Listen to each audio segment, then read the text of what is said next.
De fato, há pessoas que passam uma vida inteira sem serem percebidas pelos outros e, pior, sem se perceberem a si mesmos. Eu conheço muita gente que tem um comportamento, por assim dizer, mecanicamente funcional.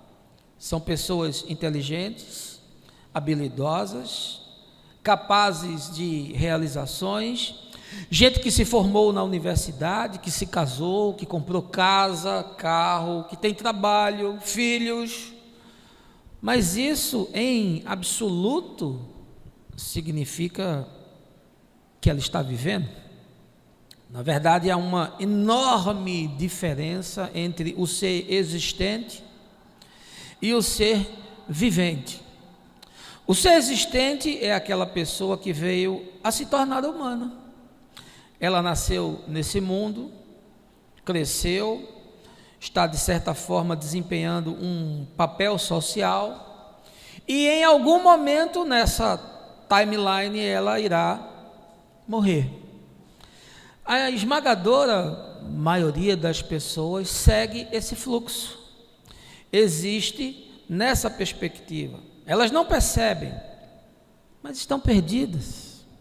Jamais tomaram consciência do que de fato é viver.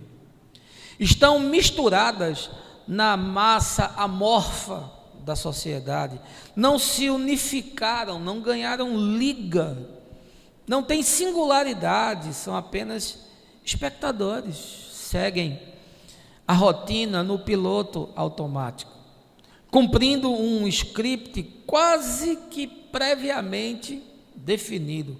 Elas pensam que possuem autonomia, não percebem que praticamente tudo o que lhes acontece está pré-moldado para ser daquela forma, daquela maneira. O ser vivente, por outro lado, é alguém que entendeu qual o sentido da existência, quais os significados atrelados ao existir e quais as responsabilidades advindas disso. Ele sabe de onde veio, o que está fazendo aqui e para onde vai quando a jornada findar. O ser vivente é um ser autônomo, consciente de si, alguém que está construindo o seu próprio destino.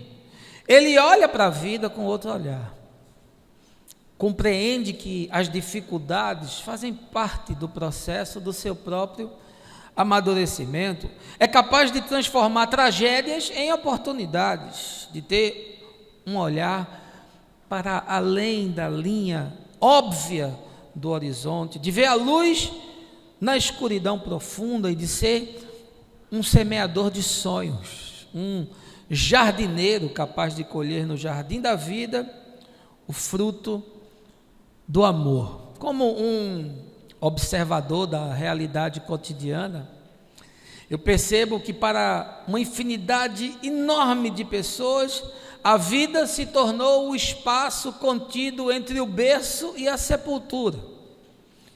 Tudo o que possa acontecer tem que se dar nesse intervalo. E após isso há um vácuo infinito, um niilismo cósmico, um nada, um não ser. E o curioso é que muitas dessas pessoas possuem crenças espiritualistas. E pasmem, algumas delas se dizem cristãs. De fato, biologicamente falando, você está morrendo.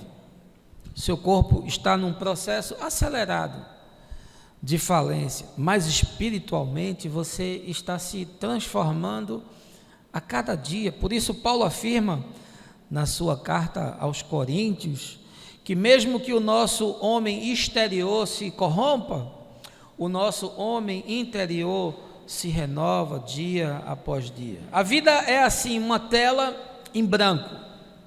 Dependendo de como se viva, ela pode ser colorida enquanto vai formando uma imagem definida, ou pode continuar em branco até o seu final, como se um fantasma estivesse retratado ali. Essa manhã eu queria refletir dentro dessa temática, do fato de que eu entendo que o homem sem Deus é apenas um tijolo a mais na parede. Nietzsche afirmou: alguns homens já nascem póstumos. E a minha questão para você hoje é a seguinte: como é que a gente faz para saber se não somos parte do necrotério? Lembre-se, o grande drama da vida não é morrer, é morrer sem saber por que se viveu. Fizemos a leitura do livro de Eclesiastes, que está ali agrupado na literatura do Velho Testamento, entre os livros poéticos e sapienciais, e ele traz esse título, da transliteração do hebraico, porque no grego se chama koelê, ou seja, o professor ou o pregador. Segundo a tradição rabínica, Eclesiastes foi escrito pelo rei Salomão, filho de Davi, quando ele já era um homem idoso.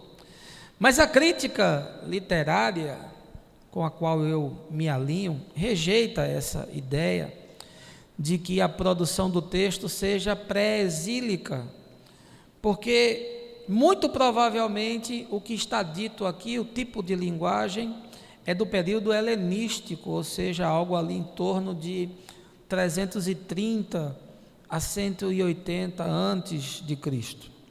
Os biblicistas afirmam que Eclesiastes tomou emprestada a sua forma literária da tradição de autobiografias míticas do Oriente Médio, na qual um personagem, geralmente um rei, relata suas experiências e a partir delas extrai lições para a vida. Era muito comum a pessoa escrever um texto e colocar ele no nome de outra pessoa, não existia direito de propriedade intelectual, E ele fazia assim para que aquele conteúdo tivesse mais credibilidade, era algo normal. Koelê, ou o pregador, se apresenta no livro como sendo um homem privilegiado, alguém que olhou para a existência de múltiplos ângulos e que teve a oportunidade de experimentar um pouco de tudo que estava ao seu alcance. É assim que ele mergulha na vida e passa a nos apresentar suas conjecturas num tom pessimista, ainda que ele esteja entrecortado por fragmentos do epicurismo grego. E aí, quando você vai analisar os 12 capítulos do livro, o que você encontra é um homem que buscou a felicidade de todas as maneiras possíveis. Ele foi um hábil construtor de edifícios e de palácios, e para fazer isso precisou empregar muita gente. Depois ele afirma ter se enveredado pelo mercado financeiro, em aplicações, em investimentos. Ele era assim um promovedor de startups, dispunha de venture capital para empreendimentos inovadores. Na sequência, ele afirma que decidiu se tornar um latifundiário, um agricultor dedicado, que também incluiu a pecuária nos seus negócios. Ele era um plantador de vinhas e um criador de rebanhos. Mas Koelê não parou por aí. Ele não estava satisfeito, por isso não se furtou a experimentar alguns prazeres frívolos da vida. Diz que investiu no amor descompromissado, no sexo casual, em ficadas sem fim. Ele era assim uma espécie de Anitta do mundo antigo, Viajou também pelo torpor do vinho, por noitadas de cachaça com os amigos, ao mesmo tempo em que se apaixonou pelas artes, pela música, pela poesia. Era, por assim dizer, um carnavalesco, vivendo ao sabor do vento, sob o signo do prazer e da alegria. O curioso é que as conclusões que Koelê chega de tudo isso que ele experimentou são absolutamente trágicas. Diz ele que o riso é loucura e que trabalhar é como correr atrás do vento. E nesse capítulo que lemos, que é o prólogo, né, de toda a sua fala, ele diz que nada faz sentido e que a vida é uma absoluta bobagem. Desfecho que dá ao pensamento esse pregador, a partir daquilo que ele mesmo escreveu, é que todas as ações do homem são vãs, são fúteis, porque tanto os sábios quanto os tolos terminam na sepultura. E aí, lá pelo capítulo 9, né, é que surge assim uma tênue esperança, como se ele começasse a perceber que existe um sentido maior para tudo. Num relâmpago de lucidez, Coelho surge com a afirmação de que o ser humano deve aproveitar os prazeres simples da vida: comer, beber, tirar proveito do seu trabalho, e conclui que, fazendo isso, ele encontrará a dádiva de Deus. E aí, no último capítulo, ele sai com uma afirmativa assim desconcertante: de tudo o que se tem ouvido, a suma é: teme a Deus e guarde os seus mandamentos, porque isso é o dever de todo homem. A impressão que eu tenho, olhando para a sociedade humana na qual nós vivemos, é como se uma multidão enorme de pessoas estivesse andando por uma estrada que vai dar num desfiladeiro. O precipício está logo ali na frente, diante de todos, e ele parece assim inexorável, inamovível. E uma indizível quantidade de gente vai ao seu encontro. São indivíduos hipnotizados, robotizados, automatizados, serializados, sem alma, sem sentir, sem sentido, sem absolutamente nada, e eles se deslocam numa velocidade acelerada para o abismo que os aguarda ansiosamente. Uma boca enorme que se abre para devorá-los. Quanto mais eu converso com as pessoas, nos meus encontros casuais, em tratos profissionais, em aconselhamentos pastorais, mais eu percebo o quanto elas estão desencontradas, desnorteadas, o quanto se tornaram existentes e estão profundamente distantes de serem viventes. Eu tive o insight de fazer essa mensagem lembrando do disco The Wall, da banda Pink Floyd, que é a minha banda de rock favorita desde a adolescência. Na canção mais famosa do grupo, que faz parte desse disco, Roger Waters, que é o baixista e o grande letrista do Pink Floyd, afirma que na decadente sociedade britânica, na década de 1980, as pessoas não passavam de um tijolo a mais sobre a parede. Suas vidas eram insignificantes, eles estavam presos a uma rotina perversa, todos estavam frustrados, seus desejos eram fúteis, seus sonhos eram mesquinhos. Aquela era uma sociedade vivendo só de aparência, sem saber de fato o que estava fazendo ou para onde estava indo. 40 anos se passaram desde que eu ouvi Another Break in the Wall pela primeira vez, e nada mudou. Pelo contrário, eu acredito que está muito pior. E aí, essa manhã eu queria lançar para você algumas questões. O que é a vida? Será que viver é isso que nós estamos assistindo todos os dias os outros fazerem? Será que viver é só pagar conta?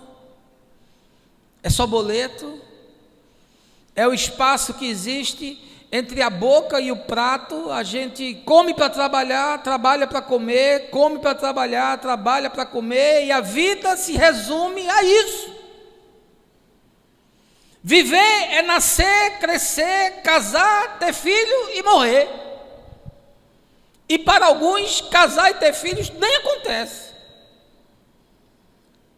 Será que viver é subir até o cume da pirâmide social? E quando você chega ali, aí você diz: pronto, agora eu consegui, eu estou feliz, eu estou realizado. Será que é isso? Será que viver é conquistar coisas? A gente mede o sucesso de um indivíduo por aquilo que ele acumulou. Será que é isso? E aí eu me lembrei da poesia inquietante do Gonzaguinha, né? E a vida? E a vida o que é? Diga lá, meu irmão. E a sua vida? Como é a sua vida? O que você faz lhe garante que você é um existente ou você é um vivente? O que você fez até hoje tem significado, tem propósito, desemboca em alguma coisa, chega em algum lugar? Você existe só para você mesmo? A sua vida gira em torno do seu próprio eixo, no qual você é o centro de tudo? E se a sua história acabar hoje? Se você morrer hoje, quando sair daqui, o que foi que você deixou para a posteridade? O que foi que você fez de significativo, de importante, de impactante? Você está orgulhoso de quem você é? Você está satisfeito com o que você alcançou? Você está feliz com o que você se tornou? Eu queria voltar a esse texto que nós lemos. Como de costume, a mensagem é expositiva. E eu quero, a partir dessa fala profundamente pessimista de Coelho, o pregador, mostrar para você como o que aparentemente não faz sentido algum pode ser significado a partir do momento em que Deus entra na nossa história. E aí eu queria lhe mostrar que é possível não ser um tijolo a mais sobre a parede, que é possível a gente encontrar um propósito na existência, que é possível abraçar uma proposta de vida que tenha significados e que lhe leve a encontrar um sentido de ser. Volte aí ao texto, está tudo dentro da Escritura. A primeira coisa que Coelho nos ensina, esse sábio que desfrutou desse privilégio de olhar a vida por todos os matizes, de vários ângulos, por todos os prismas, que teve experiências de todo tipo de dinâmica, o que ele resume, o que ele nos traz é o seguinte: Deus é a única coisa que pode dar sentido e significado ao caos que é existir. Veja aí o verso de número 2. Que grande ilusão, que grande inutilidade, nada faz sentido, diz o sábio. Eu imagino que esse homem viveu coisas que eu e você nem sonhamos em viver. Eu imagino que esse homem teve a oportunidade de experimentar coisas que eu e você jamais experimentaremos. Portanto, eu aprendi a dar atenção a gente que tem uma musculatura existencial, a gente que gastou borracha no chão do dia, a gente que o cabelo embranqueceu, as rugas chegaram nos olhos, o peso da vida se incrustou na alma. E esse homem tem o que me dizer, e eu imagino que ele tenha o que dizer a você. E ele começa o seu livro, ele começa o seu texto, ele abre o seu pensamento dizendo o seguinte: nada faz sentido, tudo é uma grande ilusão, a vida é uma absoluta inutilidade. E ele faz uma reflexão essencialmente humana, objetiva, lógica. E ele conclui que nada faz sentido. Ele observa a injustiça, ele observa o egoísmo, ele observa a exploração do homem contra o homem, ele observa a vaidade, ele observa as futilidades do viver, ele observa a violência, ele observa a maldade sofisticada, ele observa o nosso poder homicida, ele observa as perversidades, ele observa o ódio que se aloja no coração das pessoas, ele observa a guerra, e ele, diante de tudo isso, diz: a vida não tem nenhum sentido, é loucura, é vaidade de vaidade, é tolice, é absurdo. E se você não se deu conta disso, talvez jogando assim na sua cara, você acredite. E deixa eu lhe dizer uma coisa: só Deus pode dar um sentido e um significado nesse caos que é existir. Carl Jung, psiquiatra suíço, fundador da psicologia analítica, de quem eu gosto bastante, disse o seguinte: até onde conseguimos discernir, o único propósito da existência humana é acender uma luz na escuridão da própria existência. Existir é um caos, existir é absurdo, existir é inútil, existir nos remete a contemplar um universo de insanidades. Isso é a conclusão do sábio. A não ser que você inclua, que você insira o elemento Deus na história, viver é loucura, perda de tempo, é bobagem. Mas não é incluir Deus como um conceito, não é incluir Deus como um texto, não é incluir Deus como uma rotina religiosa, porque milhares e milhões de pessoas fazem isso e continuam vivendo as mesmas angústias e as mesmas inquietações. Deixa eu lhe dizer um negócio: até o momento em que Deus decidiu interferir no nosso planeta, o que existia aqui era um caos. O texto do Gênesis afirma que a terra era sem forma e vazia, era caótica, até Deus interferir. Deixa eu lhe dizer mais uma coisa: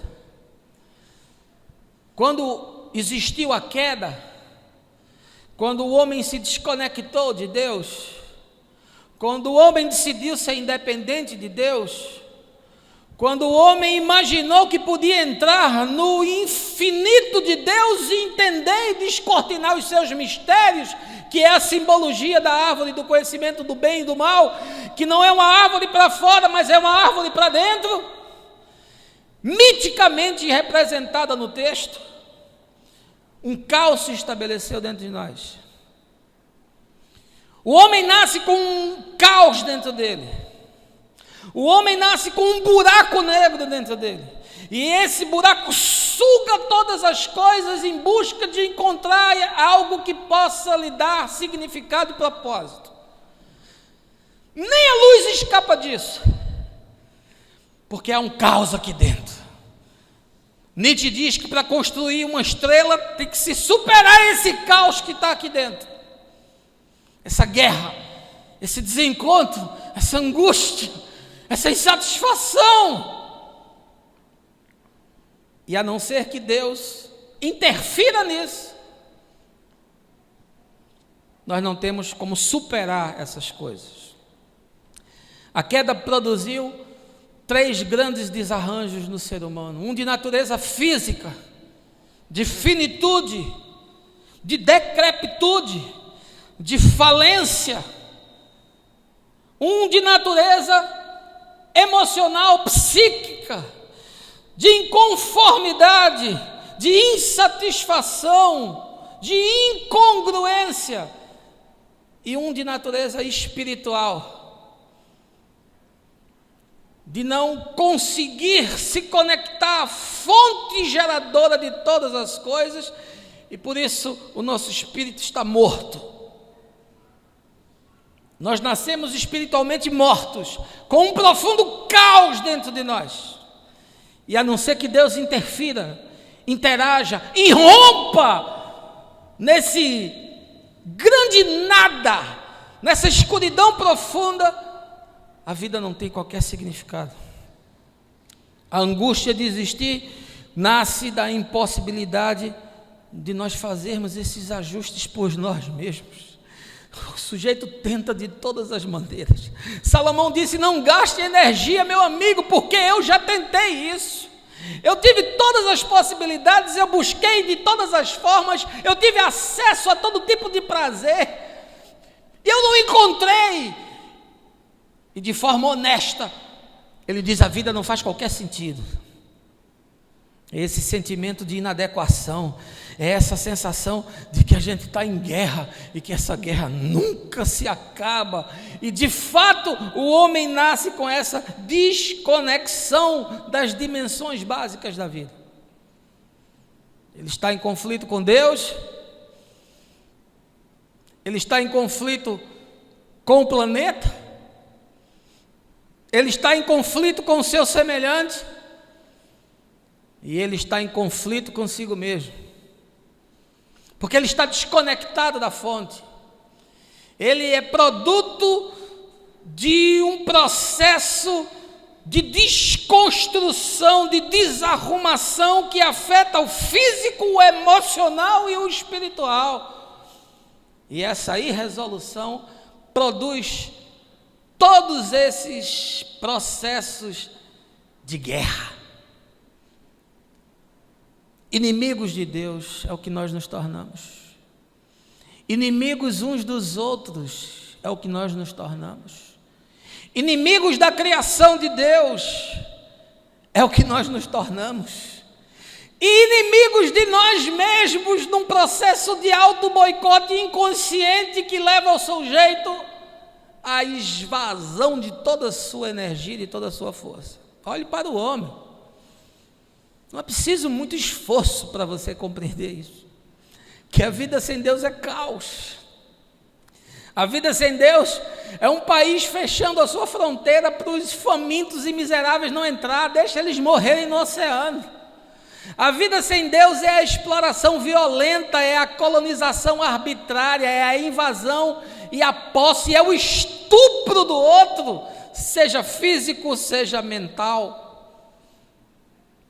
As guerras são processos de ambição e de volúpia, de poder e de ganância.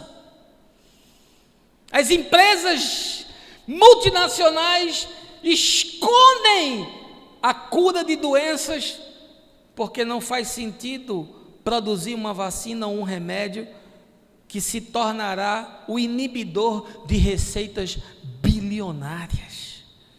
Não precisa muito para você perceber que o homem está em guerra com Deus, com a criação, com o seu igual e consigo mesmo.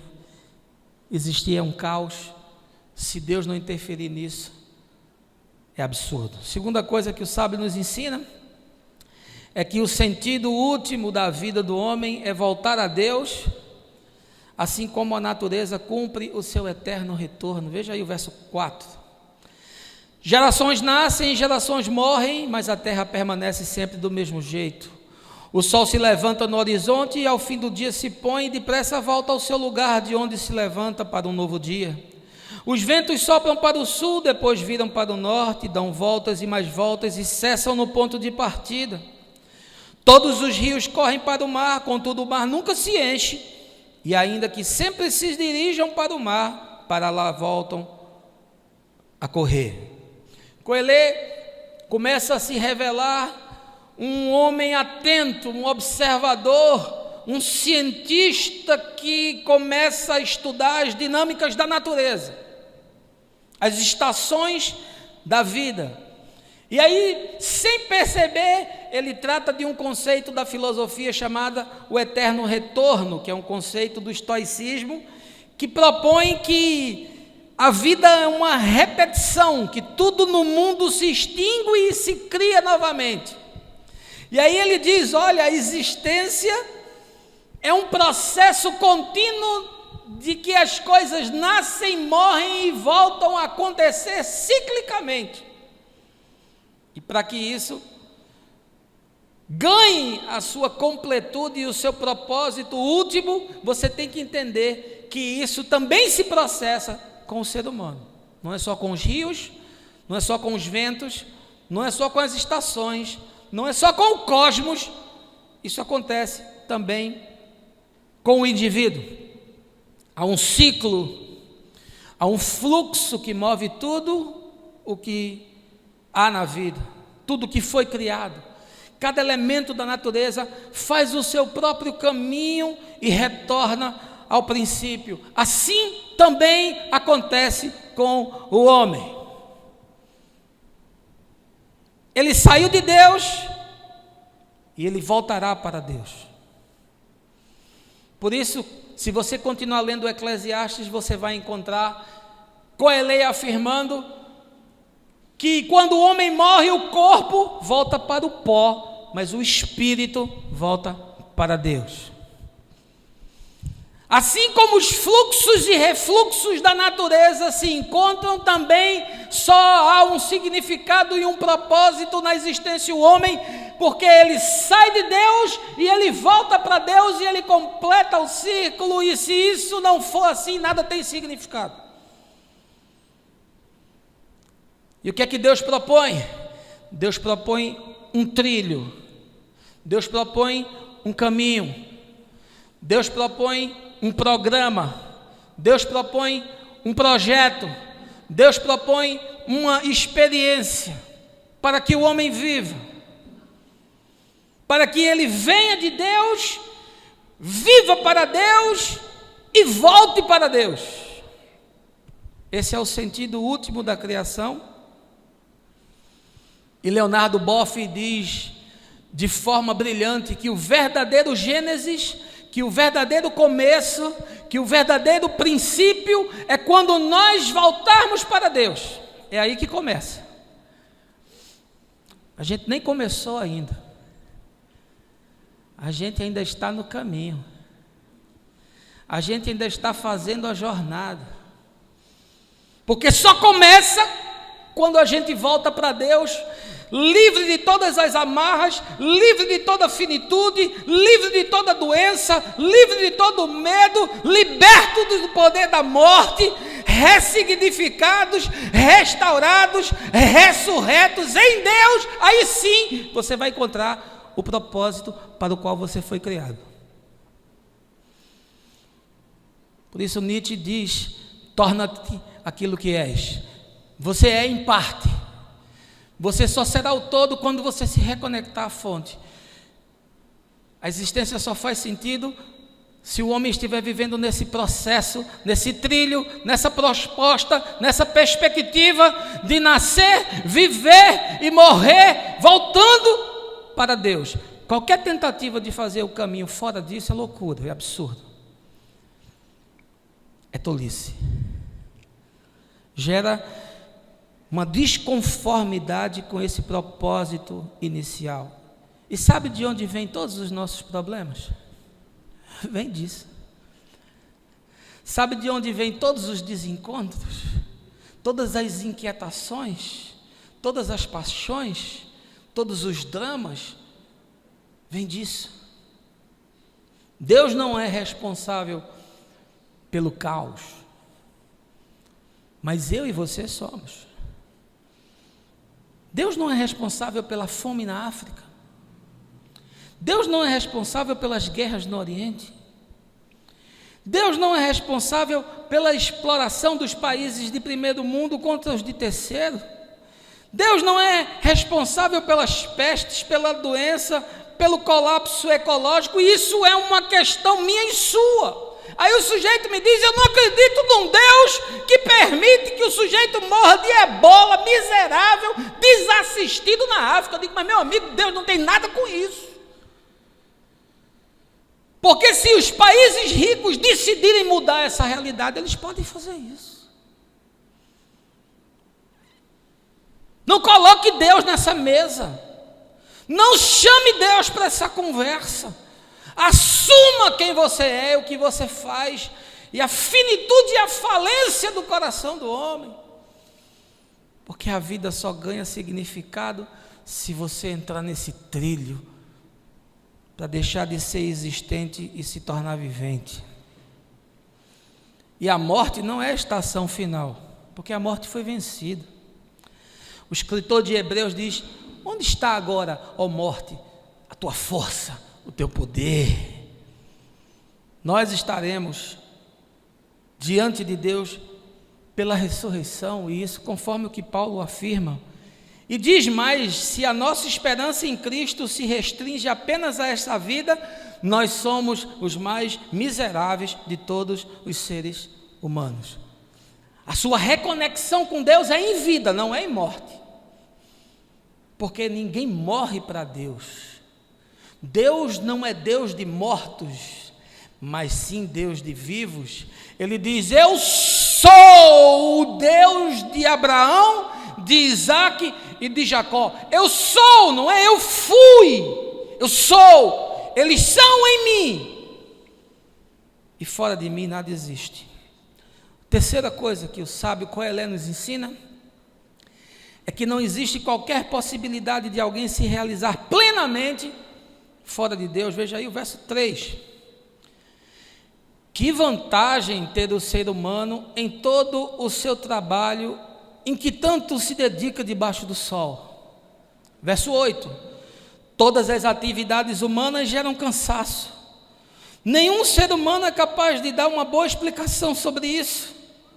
Os olhos nunca se saciam de ver, nem os ouvidos de escutar. Olha, deixa eu lhe dizer um negócio. Não existe qualquer possibilidade de alguém se realizar plenamente fora de Deus. E aí Coelho observa que nem mesmo todas as conquistas humanas podem dar sentido e significado à vida. Ele diz: olha, eu fui empreendedor, eu fui empresário, eu fui construtor, trabalhei no mercado financeiro, abri startups, investi em empresas de tecnologia, fui para o agronegócio, me tornei criador de animais, transitei pela esbórnia, pela orgia, me tornei um homem fútil, vulgar, transei com todo mundo, fiz suruba, fiz swing, desfrutei do vinho, do torpor, dessa fragrância que tenta alegrar o coração. Me alegrei com a pintura, com a arte, fui para festas, fui para encontros, fui para o carnaval e disse: a minha alma está angustiada, eu não encontro sentido e significado em nada, eu não me sacio. E você acha que você vai conseguir? Que você vai encontrar? Que o que você está buscando vai resolver o seu problema? Vai pôr um fim na sua angústia? Coelho diz: não perca tempo, não faça isso, porque não existe qualquer possibilidade de alguém se realizar plenamente fora de Deus. Ah, meu amigo, quanta gente eu encontro com fastidio de alma. Ah, quanta gente eu encontro que não tem mais apetite para nada. Há quanta gente que eu encontro cheias de bens e vazias de sentido. Há quanta gente eu encontro deprimida. Há quanta gente eu encontro pessimista. Há quanta gente eu encontro com esse potencial, essa angústia suicida, esse desejo de pôr um fim a tudo porque nada lhe satisfaz. E a explicação é simples: é que fora de Deus só existe caos. Fora de Deus só existe vazio. Por isso que Satanás ofereceu a Jesus todos os poderes, todos os reinos e todas as riquezas da terra. E Jesus disse: não, Porque fora de Deus, nada disso pode produzir qualquer que seja o benefício. Eu olho para a igreja desse tempo e a igreja se tornou o diabo, oferecendo aos crentes o sucesso, o poder, o dinheiro, a prosperidade, e por isso elas estão abarrotadas de indivíduos gananciosos que querem uma divindade que seja um gênio da lâmpada para lhes atender os desejos. A igreja é o diabo desse tempo. Essa teologia é o inferno materializado em forma de doutrina.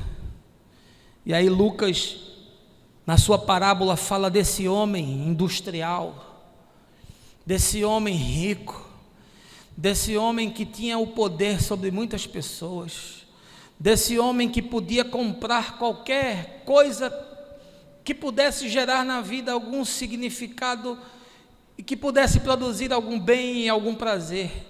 E diz que ele fez a sua colheita naquele ano, que foi a maior de todas.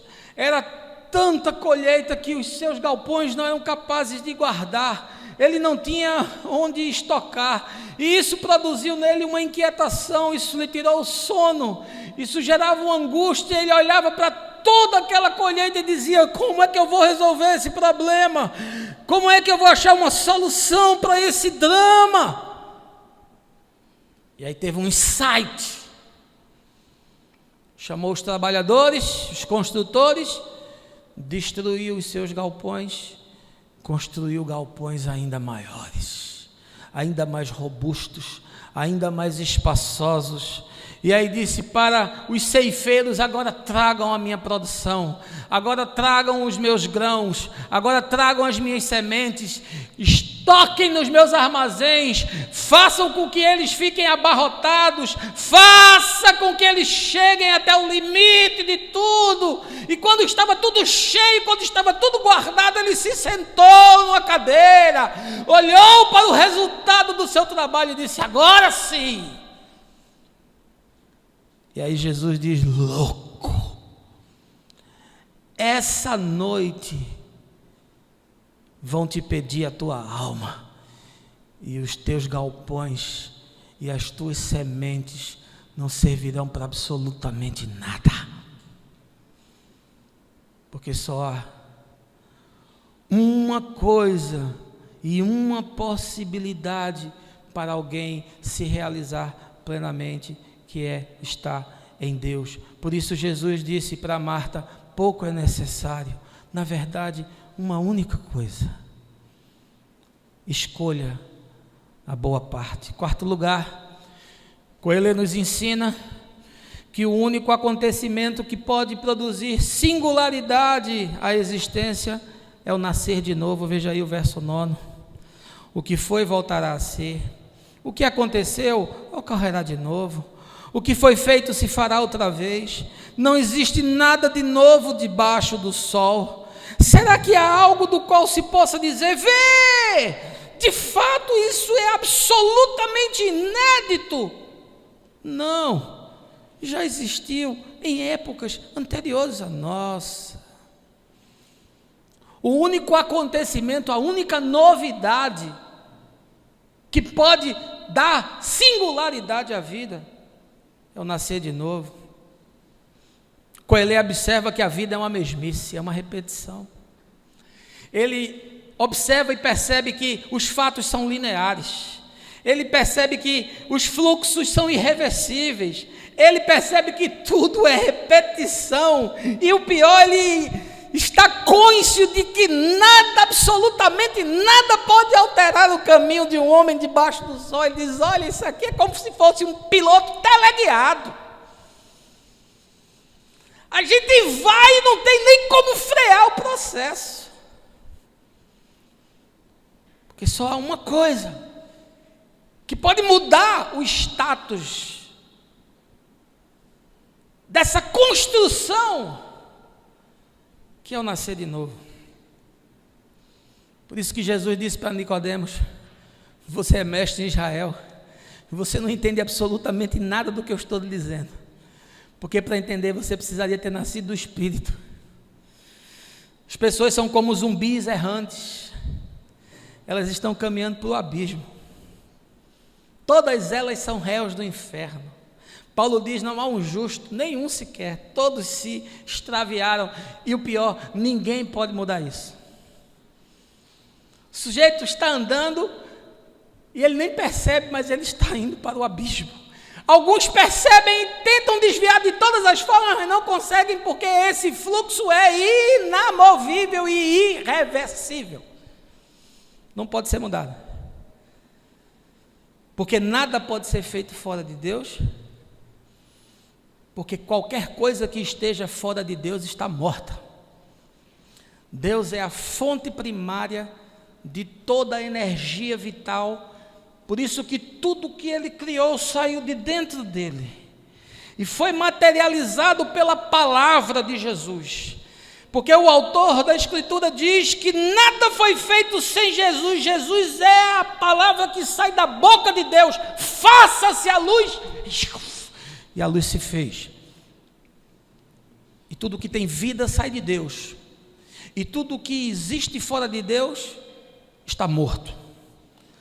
Paulo afirma na sua carta aos Efésios que antes da salvação o homem está morto nos seus delitos e nos seus pecados, está morto.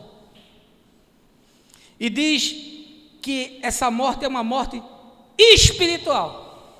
Mesmo que ele esteja vivo fisicamente, mesmo que o coração esteja batendo, mesmo que os órgãos estejam funcionando, mesmo que o cérebro tenha atividade, ele está morto. É uma morte espiritual. O seu espírito está morto. E aí, para que o indivíduo possa se encontrar, para que ele possa se realizar, ele precisa ser regenerado, gerado novamente, gerado de uma outra maneira, vivificado em seu espírito pelo Espírito de Deus. Teologicamente nós chamamos isso de novo nascimento. Nascer de cima, nascer do alto. E olha, nenhum homem pode operar isso. Isso é uma ação de Deus, única, exclusiva. Ele não reparte isso com ninguém. Ninguém tem o poder de produzir isso. O homem não se arrepende por si mesmo. É o Espírito quem traz a convicção de pecado. A confissão de pecado é um processo da ação do Espírito na nossa mente. O homem não pode promover. Isso é um dínamo. Isso é algo de Deus. E uma vez que o processo é ativado, acontece a metanoia, a mudança da mente. A transformação começa a ser operada. É de dentro para fora. Não é mudar roupa, cabelo, forma de falar. É de dentro para fora. É a mente que vai primeiro mudando. Depois os olhos começam a enxergar, porque não estavam vendo.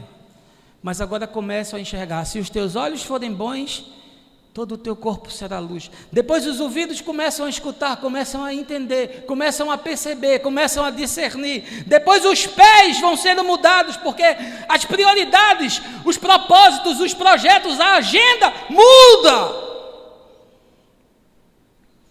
E a vida passa a ter outro objetivo. É algo de natureza espiritual.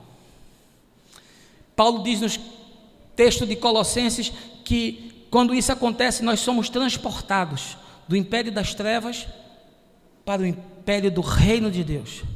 Você não viu isso, eu não vi isso. Eu não sei como isso se processou, porque isso é espiritual.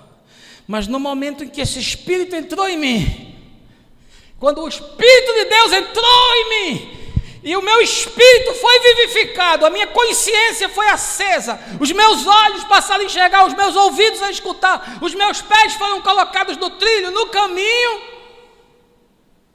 Espiritualmente, eu fui arrancado do reino das trevas e plantado no reino de Deus. Não estou mais sob o domínio do mal. O Evangelho agora começa a operar na minha mente.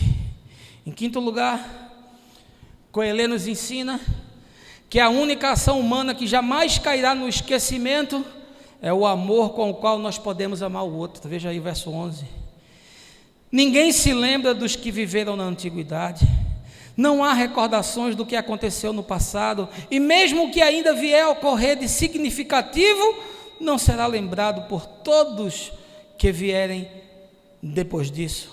Você sabe qual é a única ação humana que não cai no esquecimento? É o amor, meu amigo. Coelho constata que as obras humanas são impressas na areia da praia. Toda realização, todo o empreendimento, tudo que você constrói é escrito na areia da praia. Basta a onda vir e isso é apagado. Deixa eu lhe dizer mais. A história humana tem validade. Tudo que o homem faz tem validade. Porque mais dias, menos dias, ele morre e é esquecido.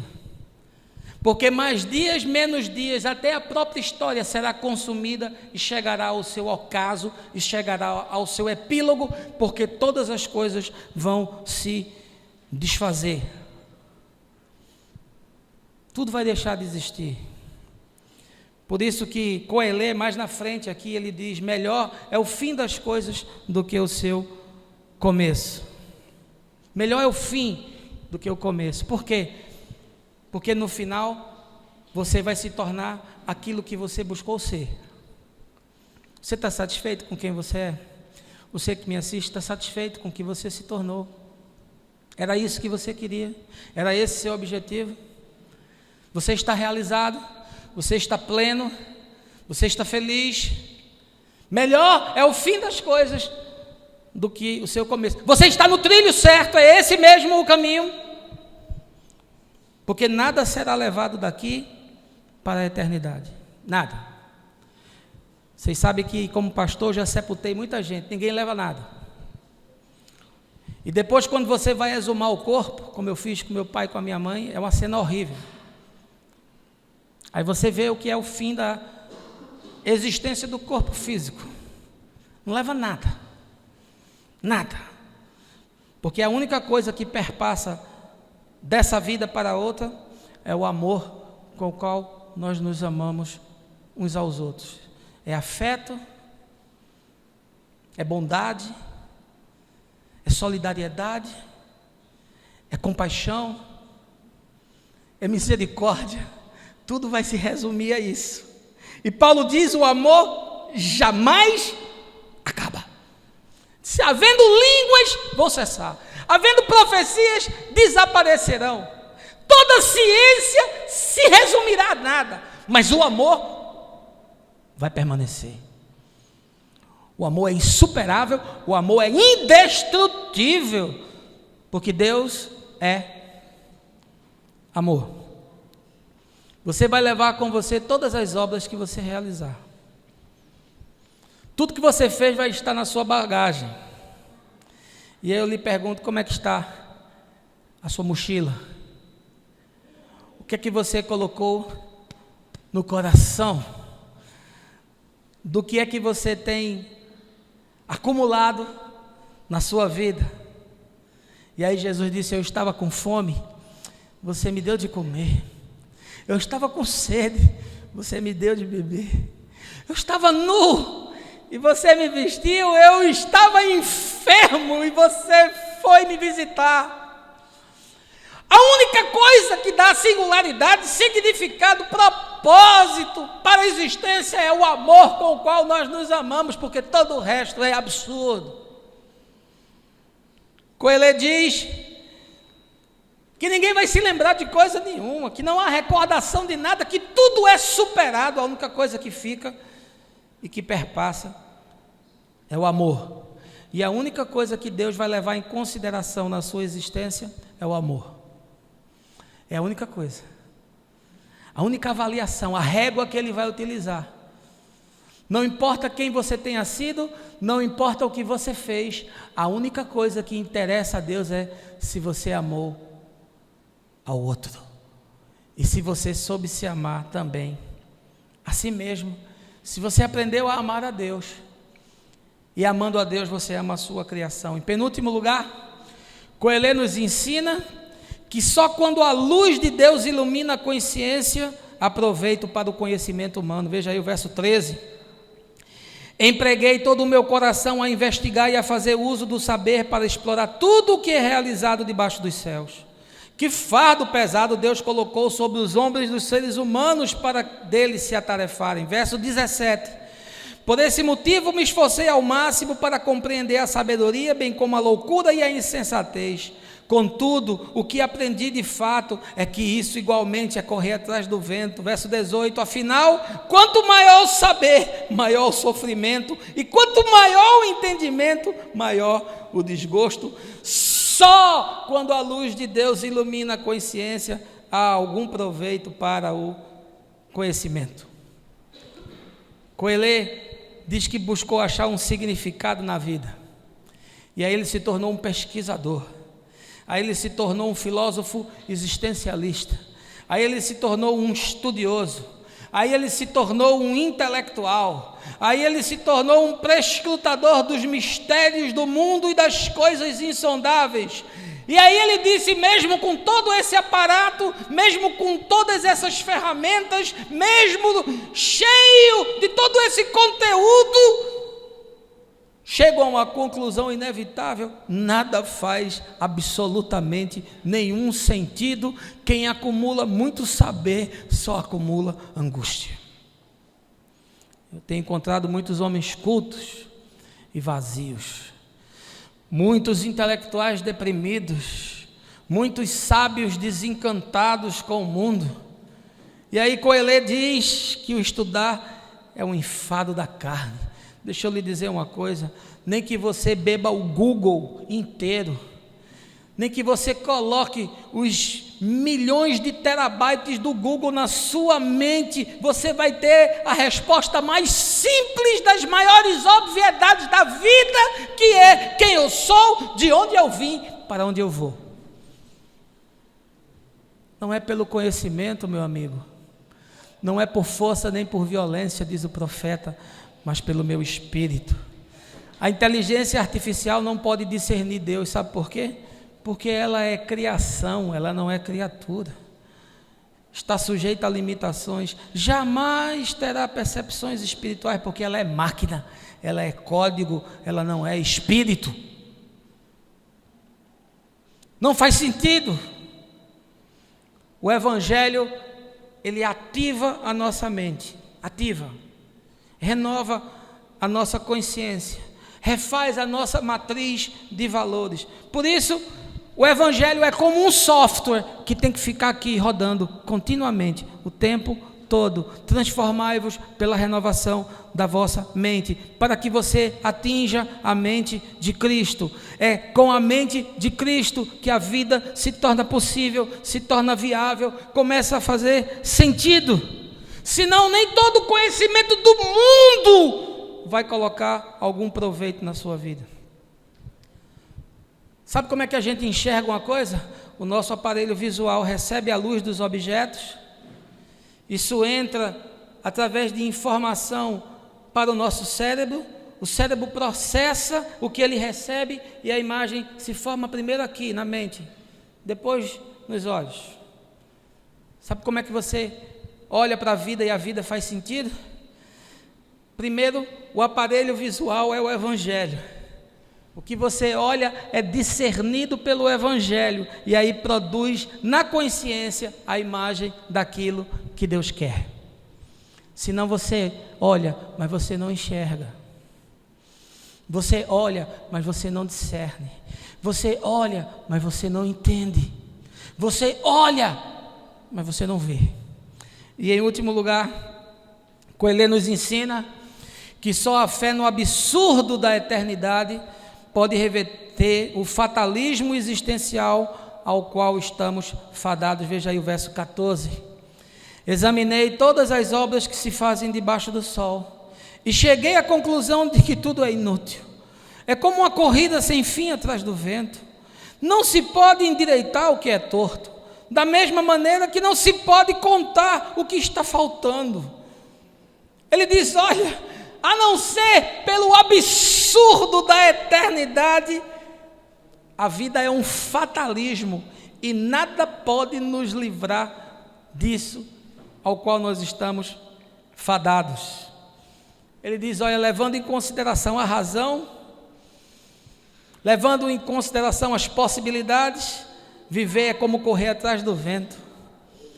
E a vida humana é uma tentativa de reverter isso pelo seu próprio esforço, buscando um meio de ser feliz.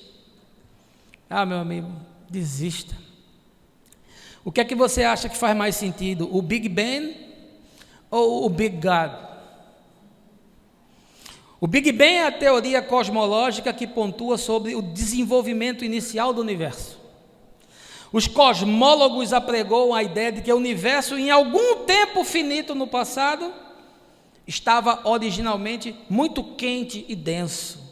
Desde então, a partir de um evento único, tem se resfriado pela expansão ao estado diluído atual, que ainda continua em expansão. Isso é o Big Bang. Agora, o Big God afirma o seguinte, que Deus criou todos os multiversos e, antes de criar o mundo e os homens, criou a cruz como símbolo cósmico de redenção. A partir daí, ele povoou a terra, trouxe vida a todos os seres, criou os humanos e permitiu que eles vivessem livremente. Em certo momento na história, para nos resgatar de todo o mal que fizemos, Deus encarnou como homem, viveu entre os homens, morreu como homem e ressuscitou para a nossa salvação. Um dia, entretanto, ele voltará para buscar os seus e julgará todos a quem criou, dando início à eternidade. E aí eu vou lhe perguntar, o que é que você acha que é mais razoável? O que é que você acha que é mais palatável? O que é que você acha com a sua mente pós-moderna, tecnológica, científica, que faz mais sentido? O Big Bang ou o Big God? Coelho nos ensina que só a fé no absurdo da eternidade é que pode reverter esse nosso fatalismo existencial. Tertuliano, que foi um teólogo cristão do século III, disse o seguinte: o Filho de Deus morreu, o que é crível, justamente por ser inepto, e ressuscitou do sepulcro, o que é certo, porque é absolutamente impossível. Paulo diz que Deus escolheu as coisas loucas do mundo para confundir as sábias, e as fracas para confundir as fortes, e as vis para confundir as desprezíveis, e as que não são para aniquilar as que são, para que nenhuma carne se glorie diante de Deus. O mundo sem Deus, meu amigo, é impossível, e como bem disse Érico Veríssimo, morrer é uma obrigação social. Eu queria concluir lembrando o seguinte: quando Jesus andava pela Galileia, certo homem chegou perto dele e lhe disse: mestre, seguir-te-ei por onde quer que fores, mas deixa-me primeiro sepultar o meu pai. Eis aqui um homem existente. É alguém que está seguindo o fluxo, vivendo o script traçado, aguardando o desenrolar dos fatos, esperando o romper das horas, preso à rotina, subjugado à realidade imposta, imperativa, descendo a ladeira com o turbilhão dos dias, indo com a multidão em direção, sabe-se lá do que, arrastado pela força do destino, que ele mesmo abdicou de escrever, frustrado, amargurado, irresoluto e infeliz. Aí o Galileu olhou para ele e respondeu de maneira inusitada e eu julgo sarcástica: deixa que os mortos sepultem os seus próprios mortos, tu, porém, vem e segue-me.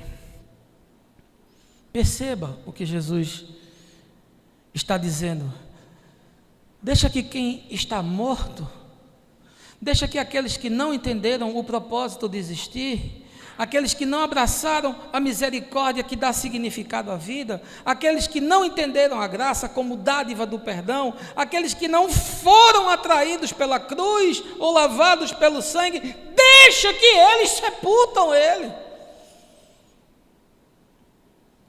Fique livre para seguir o seu caminho.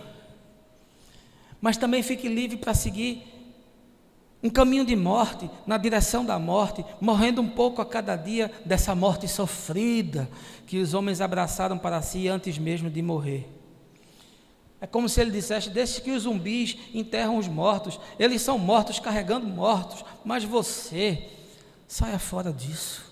Quebre o círculo vicioso, pule desse trem, olhe para mim, seja curado, contemple-me e seja salvo, receba luz e entenda, meu irmão, que a proposta de Deus é que você receba perdão para existir sem culpa e sem medo. Esse é o desafio. Ou você vive assim,